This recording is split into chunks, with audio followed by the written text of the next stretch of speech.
but we are the change that we want to see. We are the love and the power that we want to create. Because right now, I'm personally done talking to the state. They know what we want.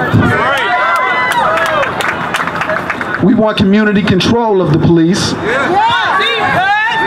We want to disarm the police. Look, if they want to come to the hood and tell us to put our guns down, how about they put their guns down first? My name is Frank Chapman. I'm with the Chicago Alliance Against Race and Political Repression, and I'm with you. And we are against racism and political repression in this country. We call this march and this demonstration in front of the Department of Justice because today it stands tall as a Department of Injustice. Now, if the governor of Louisiana and the governor of Minnesota can ask the president to do something, we sure as hell can.